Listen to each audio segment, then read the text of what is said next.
오늘 본문은 사도 바울의 고백입니다. 바울이 지금 그리스도를 위하여 약한 것들과 능욕과 궁핍과 박해와 공고를 기뻐한다라고 그랬습니다. 이것을 바꿔 얘기하면 바울은 약한 것이 있고 능욕과 궁핍과 박해와 공고를 당하고 있다라는 말이죠. 그러니까 바울이 지금 얼마나 힘이 든 상황인가 하는 것을 알 수 있습니다. 오늘 이 자리에 모이신 우리 성도님들도 누구 하나 할 것 없이 다 힘든 일들이 있죠.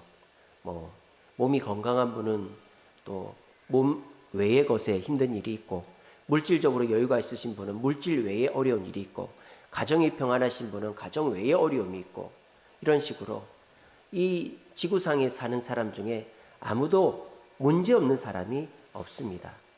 근데 사도 바울은 자신에게 문제가 더 많았다라고 그랬어요. 그래서 바울이 특별히 약한 것들이 있었어요. 그것을 12장 7절에 보면 바울이 뭐라고 하느냐, 육체의 가시다 그랬습니다. 12장 7절에 보시면 여러 계시를 받은 것이 지극히 크므로 너무 자만하지 않게 하시려고 내 육체의 가시 곧 사탄의 사자를 주셨으니 라고 되어 있습니다. 사도 바울은 자기가 아무리 생각해도 힘들고 어려워서 하나님 이거 좀 없애주시면 안 될까요? 라고 기도했던 육체의 가시가 있었어요. 우리가 뭔가 추측을 해봅니다. 첫째는 간질이 아닐까. 간질. 여러분, 간질이 뭡니까? 사람이 멀쩡하게 있다가 거품 물고 쓰러지는 게 간질이죠. 요즘은 뇌전증이라고 합니다. 간질이라고 하면 좀 사람들이 듣기에 좀 그러니까 뇌전증이다 이렇게 합니다. 사도 바울이 뇌전증이 있었나?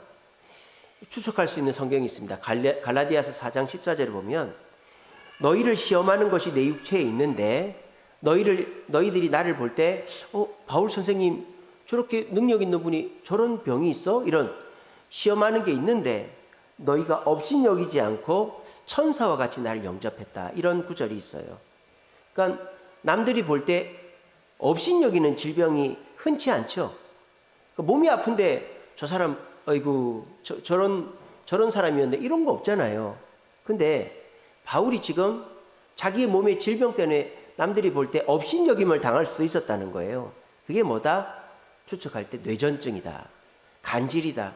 어떻게 자기 몸도 하나 못 다스리면서 남은 잘 고치더니 자기는 거품 물고 쓰러지네. 저런 사람이 어떻게 하나님 말씀을 전하지? 이런 일이 있을 수 있죠. 뇌전증, 간질 있는 분은 운전도 못합니다. 취직도 못합니다. 언제 어떻게 될지 모르잖아요. 그런데 사도 바울이 간질이 있었다. 또 어떤 사람은 사도 바울은 안질이 있었다. 눈이 나빴다. 어디서 추측할 수 있느냐? 갈라디아서 6장 11절에 보면 이렇게 되어 있습니다. 내가 너희에게 이렇게 큰 글자로 쓴 것을 보라 이렇게 했어요. 바울이 눈이 잘 안 보이니까 요즘은 노진 다초점 렌즈도 있고 돋보기도 있지만 안 보이니까 자기가 크게 글자를 쓴 거예요. 너희들한테 이 편지를 이렇게나 큰 글자로 쓴 거를 보라 이렇게 했어요. 그것은 바울이 눈이 되게 안 좋았다라는 거죠. 또 바울의 육체의 가시가 뭘까? 안질이나 간질은 피지컬적인 육체적인 질병이지만 정신적인 문제가 있었을 것이다. 그게 뭐냐? 로마서 7장 24절에 보면 바울이 뭐라고 합니까? 오호라 나는 곤고한 사람이다. 고통이 엄청 많다. 누가 이 사망의 고통에서 나를 건져내랴 그랬어요. 바울이 자기가 육체적 고통 말고도 고통을 많이 당했다라는 거예요. 그래서 성경학자들은 이것이 우울증이 아닌가 그렇게 얘기합니다. 바울이 우울증이 있었다라는 거예요. 왜? 바울의 과거 행적 때문에. 바울이 과거에 어떤 일을 했죠? 예수 믿는 사람들을 잡아다가 박해하는 일을 했잖아요. 심지어는 자기하고 같이 공부했던 가말리엘 문화에서 공부했던 스데반을 돌로 쳐 죽였잖아요. 그 자리에 같이 있었잖아요. 그게 날마다 외상후 스트레스 자기에게 남아 있었던 거예요. 열심히 전도하다가 사탄 마귀가 바울의 가슴에다가 못을 찌릅니다. 네가 전도한다고? 너 예수 믿는 사람 잡아갔잖아. 또 설교할 때 마귀가 또 찌릅니다. 네가 설교한다고? 네가 예수 믿는 사람 잡아다가 가뒀잖아.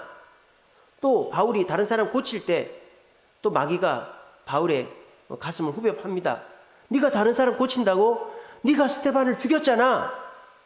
그런 사탄 마귀의 찔림이 있을 때마다 이 바울이 못 견디는 거죠.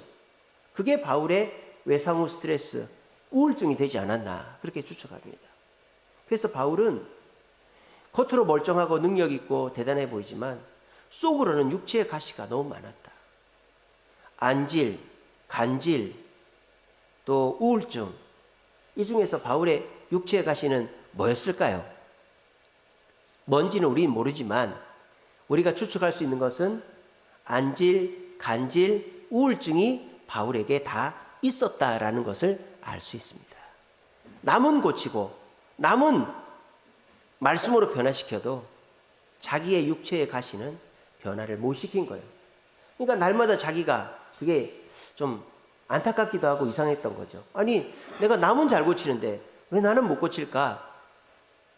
근데 중이 제 머리 못 깎는다는 말이 딱 맞는 거죠. 예수님이 남은 살려도 예수님 자신은 살리지를 못했죠. 그래서 십자가 밑에 있는 사람들 뭐라 했습니까? 너는 남은 잘 살리더니 남은 잘 고치더니 너는 왜 거기서 죽냐? 네가 메시아면 내려와 봐라 이랬지 않습니까? 그때 예수님이 내려갈 수 있는 능력이 있었습니다. 하지만 내려가지 않았습니다. 왜? 예수님이 내려가시면 우리가 구원을 못 받기 때문입니다. 그리고 우리에게 가르쳐 주시는 것이죠. 남을 고치고 남을 살리고 남을 위하는 것도 그것이 나에게 있을지라도 내가 내 스스로 해결 못하는 문제가 있을 수 있다는 것을 예수님 자신이 우리에게 보여주는 것입니다.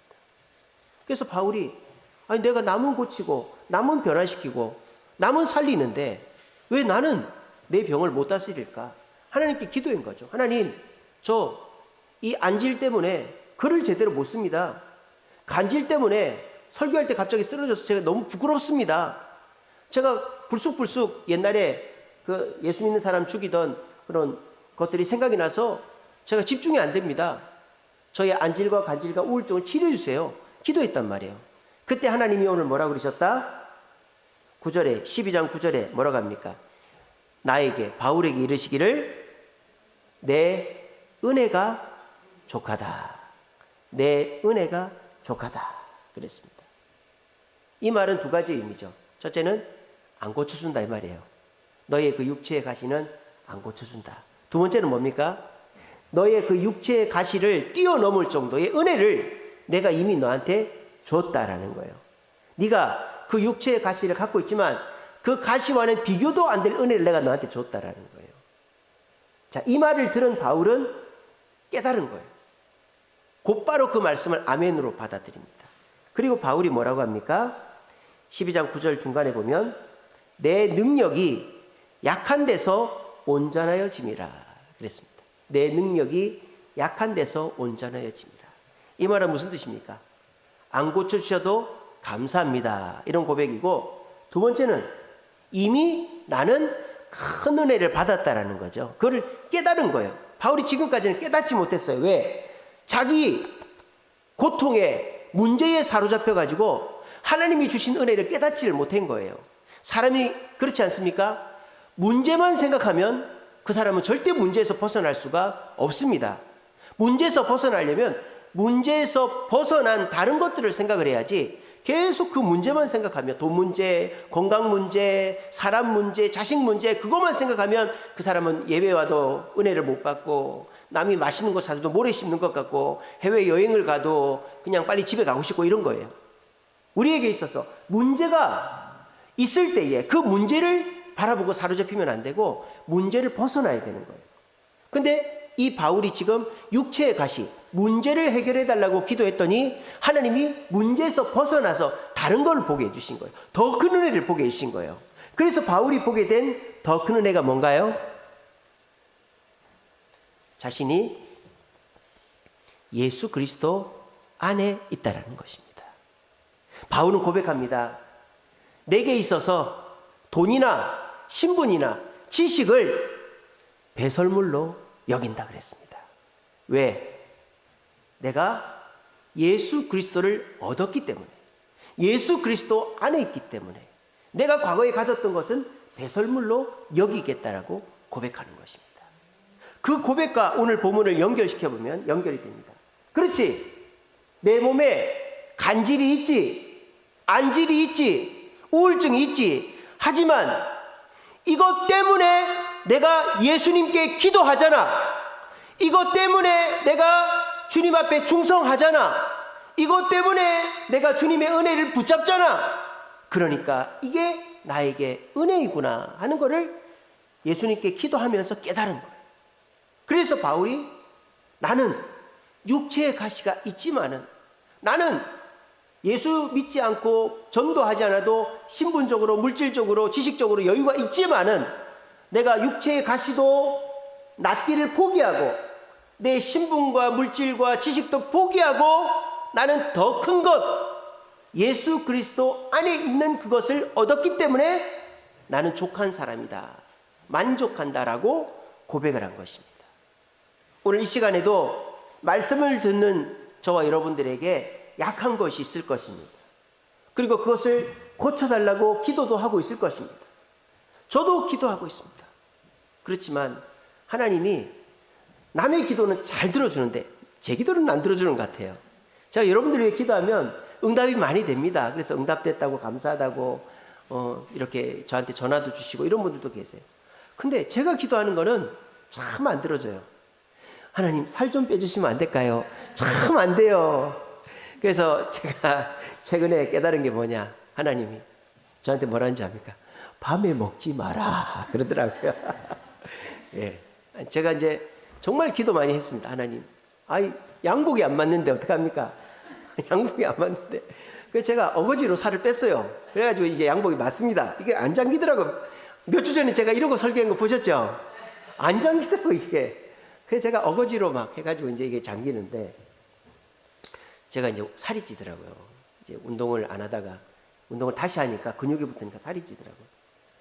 이제 우리 큰애 운동시킨다고 저도 같이 운동하고 있는데, 하나님께 기도를 했더니 하나님이 밤에 먹지 마라. 그래서 제가 밤에 안 먹습니다, 요즘에. 점심을 많이 먹으면 저녁을 안 먹고, 저녁을 먹으면 뭐 애들이 늦게 오면은 뭐 하나씩 주워 먹고 뺏어 먹고 이랬는데, 그걸 아예 이제 안 먹어요. 그렇게 한 몇 주를 했더니 이제는 조금 이제 몸이 조금 더 가벼워졌어요. 하나님 공짜가 없구나, 공짜가 없구나. 그러니까 우리는 우리 욕심에 병도 빨리 낫고 싶고, 돈도 빨리 벌고 싶고, 아이들도 빨리 잘 되고 싶고, 그게 우리 욕심이죠. 근데 하나님은 순서가 있고 절차가 있고, 네가 희생해야 될 거, 내려놓아야 될 거, 포기할 것이 있어야 되는데 포기도 안 하고 나보고 다 들어달라면 내가 들어주겠니? 라고 말씀하시는 거예요. 이 시간에 여기 계신 분들 중에 내가 원하는 것들이 있을 거예요. 근데 남의 기도는 잘 들어지는데 내가 원하는 것이 잘 안 들어지는 분들도 계실 겁니다. 근데요, 하나님은 그것이 안 들어지기 때문에 우리에게 뭐 하라는 겁니까? 더 하나님께 기도하라는 거죠. 더 하나님 안에 머물라고 하는 거죠. 그렇게 할 때 어떻게 된다? 내가 이 문제가 해결되지 않아도 은혜가 족하기 때문에 만족한다라는 마음을 갖게 되는 것입니다. 제가 하루에 5끼 먹는다 그랬죠. 아침, 점심, 저녁 먹고 아침, 저녁에 성경을 먹는다고 그랬습니다. 요즘도 제가 꼬박꼬박 하고 있습니다. 저는 다른 건 못해도 규칙적인 생활을 굉장히 열심히 합니다. 우리 김정희 집사님도 얼마나 규칙적이십니까? 군인 하시고 소방관 하시니까 틀림이 없잖아요. 제일 일찍 교회를 와가지고 제일 늦게 가십니다. 김정희 집사님이. 참 고맙죠. 저도 이게 성경을 한번 읽어야 읽는데, 오늘 아침에도 읽었어요. 오늘 아침에 5장 30분 소리 내서 딱 정자로 읽었어요. 그렇게 하니까요, 어떤 일이 있느냐, 불안감이 없어져요. 불안감이. 예전에는 막 깜짝깜짝 놀라고 말이죠. 전화만 받아도 놀라고 막 불안하고 걱정이 됐고 이랬는데 불안감이 없어요. 진짜로. 그리고 요즘은 하나님 앞에서 내가 해야 될 일들, 설교 준비나 신방이나 뭐 교회 일이나 어디 일이나 그런 일들에 막힘이 없습니다. 하나님이 모든 일을 일사천리로 하게끔 능력을 주시더라고요. 세 번째는 지혜를 주시는데요, 남들을 볼 때 이거 망했다, 큰일 났다 하는 것이 망할 일이 아니라 좋은 일이고 기회이고 축복이다, 이런 식으로 바르게 주님의 시선으로 해석할 수 있는 그런 게 이제 발견이 되더라고요. 그러면서 제가 제 자신을 가만히 돌아볼 때 예전에 뭐 유튜브나 보고 TV나 보고 그냥 이렇게 사람들이랑 만나고 하는 것보다 그 시간을 줄여서 성경을 읽고 기도를 하고 하나님과 가까이 있으니까 오히려 내가 더 영적으로 건강해지는구나. 그러니까 놀라지도 않고 유혹도 덜 받고 그래서 내가 더 건강한 영혼을 갖게 된다 하는 것을 요즘에 정말 많이 느낍니다. 그래서 여러분들도 영권이라는 거, 영권이 뭐 어떤 신령한 목사님한테 기도받고 기도원 갔다 오고 이래서 생기는 게 아니라 규칙적인 삶에서 생기는 거예요. 뭐에서? 성경 읽고 기도하는 데서 영권이 생기면요, 불안감이 떠나갑니다. 여러분, 불안은 언제 옵니까? 항상 불안한 게 아니에요. 항상 불안한 사람은 우울증 환자죠. 자기를 한번 점검해 보세요. 항상 불안한 분은 약 드셔야 돼요. 우울증 약 20년, 30년 먹어도 괜찮습니다. 혈압약 드시듯이 드시면 돼요. 아무 상관없어요. 차라리 우울증 때문에 뭐 극단적인 일을 하는 것보다는 약 드시는 게 낫습니다. 항상 불안한 분은 우울증 환자고, 근데 대부분은 어떠냐? 멀쩡하게 재밌게 있다가 한순간에 쑥 우울해지는 분들이 많아요. 여러분들도 그런 경우 우울감을 느낄 때가 있을 거예요. 멀쩡하게 잘 있다가 밥 먹다가 갑자기 우울감이 쑥 들어오면 밥이 모래알같이 느껴지고, 멀쩡하게 사람들 잘 만나고 놀다가 갑자기 우울증이 쑥 들어오면 나 집에 갈래 이렇게 되고, 또 어디 가서 재밌게 놀다가 우울감이 쑥 들어오면 아유 여기가 뭐 내가 여기서 뭐 할 게 뭐가 있나, 떨어져 죽을까, 뭐 이런 생각이 막 드는 거예요. 우울감이라는 거는 일반적인 사람은 갑자기 들어옵니다. 근데 그 갑자기 들어오는 우울감을 막아낼 수 있는 영적인 체력이 저는 성경을 읽을 때 생기더라는 거예요. 제 개인적으로. 그래서 제가 성경을 읽으면서 영적인 체력, 영권이 생기니까 우울감도 불안감도 없어지고, 그리고 이렇게 제가 해야 될 일을 더 지혜롭고 잘하게 되고, 또 어떤 문제나 사건을 바르게 해석하게 되더라고요. 그래서 제가 느낀 게 뭐냐, 그래, 나에게 있어서 복은 문제가 해결이 되고 내가 뭔가 축복을 받고 내가 뭔가 뭐 원하는 게 잘 되는 것도 축복이지만은 내게 있어서 진짜 복은 뭐다? 예수님 안에 있는 게 진짜 복이다 하는 것을 요즘에 깨닫고 있습니다. 사실 성경 여러분들 읽으면요, 이게 뭐 뜻을 모르고 읽을 때도 있고요, 그냥 쭉 읽을 때도 있고요, 아무 생각 없이 읽을 때도 있어요. 그러니까 우리가 뭔가를 할 때 의미나 무슨 이익을 바라고 무슨 일을 하면요, 그런 일을 안 하게 됩니다. 여러분들이 밥 먹을 때 이게 꼭 맛있어야 밥을 먹고, 이게 내 몸에 꼭 영양분이 돼야 밥을 먹고 이러면은 밥을 맨날 안 먹게 되죠. 맛있는 것만 찾아 먹게 되죠. 밥은 그냥 먹는 거예요. 물도 그냥 마시는 거예요. 공기도 그냥 삼키는 거예요. 이런 것처럼 내가 생각 없이 규칙적으로 하는 그 일이 나를 지키는 겁니다. 내가 생각 없이 들어가는 그 집이 나의 미래이고요, 내가 생각 없이 만나는 내 마누라, 내 자식들이 나의 가장 친한 사람들인 거예요. 그러니까 생각 없이 하는 그 일들이 나에게 중요한데, 성경도요, 내가 뭐 또 꼭 읽어가지고 뭔가 깨달음이 있고 나한테 유익이 있고 그러지 않아도 성경 읽는 것 자체가 중요한 거예요. 왜? 성경 읽을 시간에는 뭐 하는 거예요? 하나님과 함께 있잖아요. 그리고 하나님과 30분, 1시간을 성경을 읽으면 어떻게 될까요? 그 1시간이 나의 24시간을 책임지는 겁니다. 저는 그렇게 믿습니다. 그래서 정말 요즘은 아침 저녁으로 성경 읽는 거를 내가 빼먹지 않고 집에 늦게 가더라도 밥을 못 먹더라도 하려고. 왜냐하면 내가 효과를 봤으니까. 요즘에 제가 영양제를 2개를 먹거든요. 하나는 비타민을 먹고 하나는 그 뭐죠? 남자들 전립선 좋아지는 약, 그 뭐죠? 예? 코모? 예, 코모 있습니다, 그거. 예, 그거 이제 선물로 내가 받아가지고 그거 2개 먹어요. 왜냐? 효과를 봤으니까. 비타민 먹으니까 피로하지가 않고요. 그 신장 전립선 비대 오래 앉아있는 사람 오잖아요. 그거 먹으면 소변이 잘 나와요, 진짜. 마찬가지입니다. 제가 영양제를 몸에 효과가 있으니까 안 빼먹고 먹듯이 성경을 읽으니까, 주님과 만나는 시간이 더 늘어나니까 내가 불안감이 없어지더라니까요, 진짜. 그 옛날에는요, 막 이렇게 뭔가 저한테 유혹이 오잖아요. 그러면 넘어갈 때가 많았어요. 이거 한번 볼까? 여기 한번 가볼까? 에이, 그냥 자야지. 이럴 때가 많은데요. 요즘은 그런 게 없어요. 그냥 주님이 하지 말라는 거는 아예 안 하게 돼요. 왜? 나한테는 주님이 더 좋으니까. 주님 실망시키는 거는 아예 쳐다도 안 봅니다. 그렇게 저 요즘에 스님처럼 삽니다.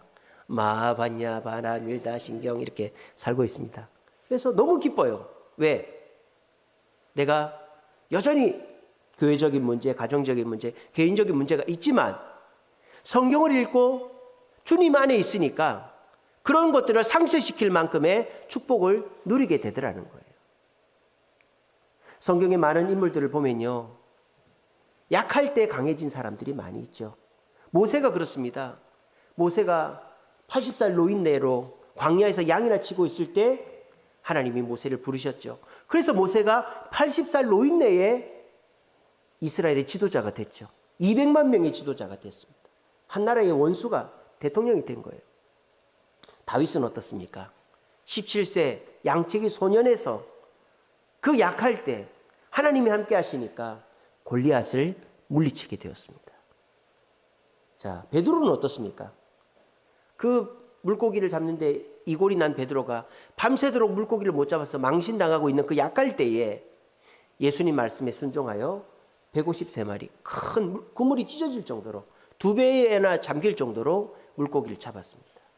이처럼 세상은 약할 때 약해지죠. 세상은 약할 때 짓밟고요, 약할 때 죽습니다. 그러니까 세상 사람들은 내가 약해도 약한 척을 하지 않죠. 끝까지 약한 척 하지 않다가 끝에 가서 자살하고, 끝에 가서 부러지고, 끝에 가서 부도나고, 이게 세상이에요. 근데 우리 믿는 사람들은 약한 거를 가릴 필요가 없어요. 약한 거를 부끄러워할 필요가 없어요. 약한 거를 드러내도 돼요. 아이, 목사님, 그러면 사람들이 우리를 깔보고요, 사람들이 우리를 이용해 먹고 그럽니다. 그렇죠? 여러분들이 그냥 약하면 그렇게 되죠. 하지만 예수 그리스도 안에 있으면 여러분들이 그 약함이 강함으로 되는 줄로 믿으시길 바랍니다. 우리 사진 하나 보여주세요. 자, 여기 보시면 한 자매님이 있는데, 저 어렸을 때 사진이고 지금은 40이 넘었어요. 이희야 이제 자매죠. 손을 한번 보세요. 손가락 몇 개 있습니까? 손가락 4개죠, 그죠? 우리 손가락 몇 개 있어요, 여러분들? 우리 10개 있는데 손가락이 2개밖에 없어요. 막 이렇게. 저분이 손가락만 문제가 있는 게 아닙니다. 제가 사진 하나 더 해놨죠. 어디 타고 있습니까? 휠체어에 타고 있는데 다리가 어디 붙어 있어요? 엉덩이 앞에, 엉덩이 쪽에 다리가 있죠? 다리를 잘라냈어요. 잘라내고 무릎에다 신을 신습니다. 저 이희야 자매는 사지기형 1급입니다. 사지기형 1급. 손만 기형이 아니고 다리도 태어날 때부터 그냥 긴 막대기 같이 태어났어요.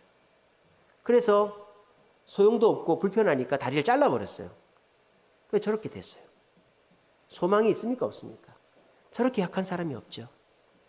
근데 저 이희야 자매의 어머니가 간호사였어요. 근데 이 어머니가 자기가 간호사니까 그 산정 검사를 했겠죠. 했는데 기형아로 나온 거예요. 근데 이 어머니가 애를 낳겠다고 했어요. 남들이 주변에서 다 뜯어 말리는 거예요. 아니, 기형아 판정을 하는데 왜 낳냐? 난 낳겠다.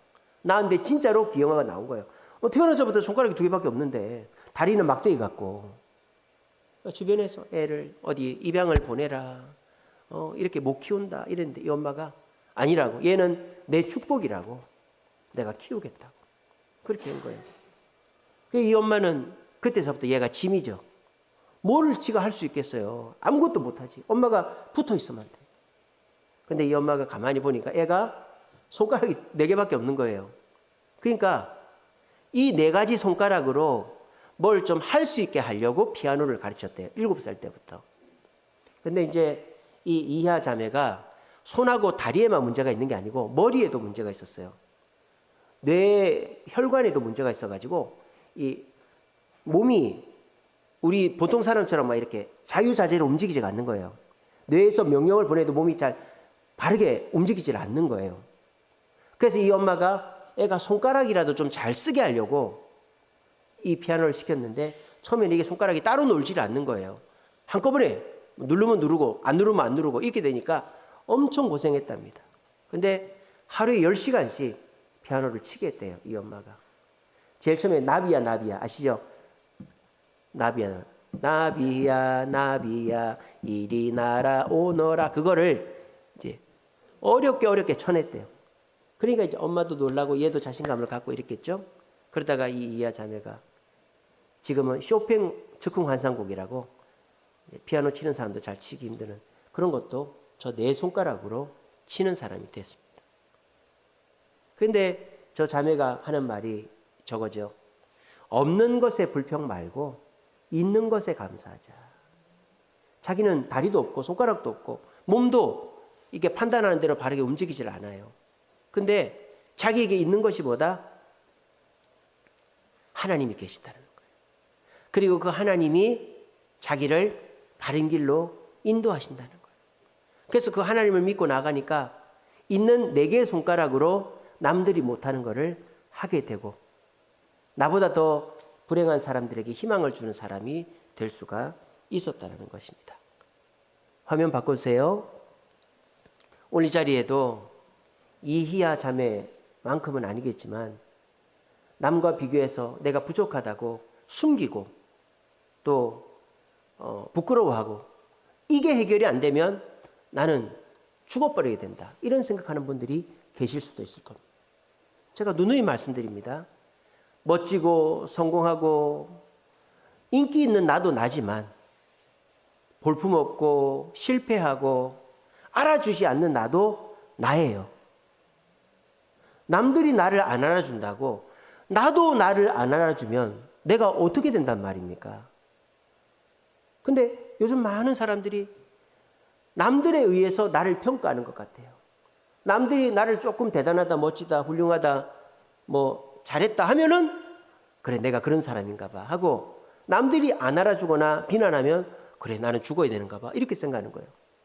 여러분 그거를 생각을 해보세요. 얼마나 어리석은 인생이에요. 남에 의해서 좌지우지되는 인생만큼 어리석은 인생이 어디 있습니까? 노예죠, 노예. 노비죠, 노비. 종이의 종. 남이 판단하는 대로 나를 규정짓는 얼마나 어리석은 자들입니까? 근데 우리 예수님 지금 뭐랍니까? 남의 판단에 귀 기울이지 말고 내가 하는 말만 들으라는 거죠. 너는 마스터피스, 걸작품이다. 손가락이 4개밖에 없어도, 공부를 잘 못해도, 사업에 실패해도 내 눈에는 너는 걸작품이야 라고 저를 통해서 여러분에게 말씀하시는 줄로 믿으시기를 바랍니다. 그 생각이 있을 때 우리는 어떤 약함이 있더라도 이겨낼 수가 있는 것입니다. 그 생각은 어떻게 해야 갖게 되는 것일까요? In the name of Jesus. 예수님 안에 있어야 되는 거예요. 예수님 안에 있어야만 그 생각이 나요. 근데 일주일에 한 번씩 교회 와가지고 그 얘기 듣고 일주일 내내 세상 살면서 아무 생각 없이 살면 우리는 불안감이 몰려오면 불안해하고, 남들이 뭐라고 하면 나는 죽어야 되는 놈인가 봐 생각하고, 또 뭐 무슨 일을 해도 10개의 문제가 있어도 10개가 다 해결되면 재미가 있지만 하나 문제가 있는데 그 하나가 해결이 안 되면 미치고 앉아가는 거예요. 그렇게 일이 있어도 해결이 안 되고, 그래서 남들이 죽으라면 죽고 싶고 남들이 망해라 하면 망해야 되는 것 같고, 이렇게 남에 의해 좌지우지되는 인생은 예수님 밖을 벗어나면 그렇게 돼요. 하지만 여러분들이 주일에만 교회 오는 게 아니라 평소에도 제가 성경 읽듯이 새벽에 기도하듯이 여러분들이 시간을 내서 새벽기도 나오시면 제일 좋고, 아니면은 개인적으로 기도하시고 또 짬을 내서 성경 읽으시고 힘들고 어려울 때 주여 부르시고, 식사기도 빼먹지 말고 식사할 때마다 그 짧은 5초, 10초, 20초라도 기도하시고, 그렇게 주님과의 접촉점을 늘려가면 늘려갈수록 주님 안에 있으려고 하면 할수록 여러분의 불안감은 떠나가고 여러분의 약점은 상쇄되어지고 여러분은 강한 존재로 거듭나게 될 줄로 믿으시기를 바랍니다. 우리 예수님 십자가에서 가장 약한 상태에 있었습니다. 제자들도 다 도망치고 밑에 어머니하고 막달라 마리아 사도 요한은 있었지만 어떻게 할 수가 없고 다 조롱하고 비난하는 사람밖에 없는 메시아가 아니라 죄인도 그런 죄인이 없는 상태로 예수님은 십자가에 달려 계셨습니다. 그런데 우리 예수님은 그 약함에서 부활하시고 이 세상 그 어떤 존재도 부정하지 않는 강한 자가 됐습니다. 여러분, 교회는 욕을 먹어요. 목사 욕하는 사람 있어요. 예수님 욕하는 사람 봤습니까? 예수님 욕하는 사람 없습니다. 예수님을 안 믿고 예수님을 싫어는 해도 예수님을 욕을 하는 사람은 없어요. 우리나라 법에도 그렇죠. 외국 법은 어떤지 모르겠는데 우리나라는 죄 지은 사람이 죽어버리면 그 죄를 더 이상 묻지 않습니다. 똑같은 거예요. 예수님이 아무리 큰 죄를 지었더라도 예수님 죽어버렸잖아요. 그러니까 예수님에 대해서 탓할 수 있는 게 아무것도 없는 거예요. 그렇게 되니까 예수님을 욕하는 사람 아무도 없어요. 그 예수님을 믿고 따라가는 게 저와 여러분들입니다. 여러분, 예수님은 가장 약할 때에 하나님 곁에서 계셨기 때문에 가장 강한 자로 부활할 수가 있었습니다. 이번 부활절은 여러분들이 태어나서 물론 전쟁을 겪은 분들도 계시겠지만 여기에 전쟁 겪어본 분들 말고 우리가 이 세상 살면서 가장 힘든 시기가 요즘이 아닌가. 정치적으로도 그렇고 경제적으로도 그렇고 우리 가정적으로도 그렇고 정말 힘들고 곤란한 시기가 아닌가 하는 생각이 듭니다. 이런 시기에 우리가 뭐로 버텨내야 될까요? 돈을 얼마나 벌어야 괜찮다. 사업이 얼마나 잘 돼야, 내 몸이 얼마나 건강해져야 내가 이제 불안하지 않다. 이렇게 될 수 있을까요? 언감생신이고 절대 충분하지를 못해요. 근데 여러분들이 그런 거 없어도 한 방에 불안감을 해소할 수 있는 방법이 있어요. 그게 뭐예요? 예수 안에 있는 것입니다. 예수 안에 있으려고 노력하는 것입니다. 그렇게 하면 바울이 안질과 간질과 우울증 때문에 괴로워했지만 그것을 극복한 것처럼 오늘 자리에 계신 분들은 그 속에서도 내가 예수 안에 있다는 것만 확인되면 내 은혜가 족하다라는 고백과 함께 우리는 강해질 수가 있습니다. 우리 주세움교회는 큰 돈 벌고 성공한 사람 없어도 강한 사람들이 많다고 저는 생각합니다. 우리 주변에 보십시오. 우리 장로님, 권사님들, 우리 집사님들 정말 힘들고 어려운데도 저렇게 웃고 다니고 자기 쓸 것도 없는데 교회 헌금하고 이렇게 교회 와서 충성하고 봉사하시는 분들 보십시오. 저분이 무슨 정신으로 저렇게 하나 싶죠. 무슨 정신으로 하긴 무슨 정신으로 해요. 예수 정신으로 하지. 그러니까 힘들어도 웃으면서 열심히 사는 거예요. 그리고 안 망하는 거예요. 여러분, 저는 자신 있게 말할 수 있는 것은 교회에 나와서 충성하는 자 하나님 절대 망하지 않게 하시고 그 사람의 미래가 복되고 자녀들이 잘 되고 그 사람 노년이 행복할 줄로 저는 믿습니다. 그래서 그런 믿음을 갖고 있는 저도 하나님이 절대 저를 부끄럽게 하지 않을 줄로 믿고 오늘 자리에 계신 분들도 절대 그렇게 부끄럽게 하지 않을 줄로 믿습니다. 우리 모두 그 믿음 가지고 주님 안에 있기를 노력하십시오. 내 문제를 해결해 달라고 기도하지 마시고 주님 안에 있게 해달라고 기도하십시오. 그래서 주님 안에 머물므로 주님이 주는 축복 가운데서 약함 가운데 있지만 강하게 세상을 이겨나갈 수 있는 저와 여러분들 되시기를 간절히 바랍니다.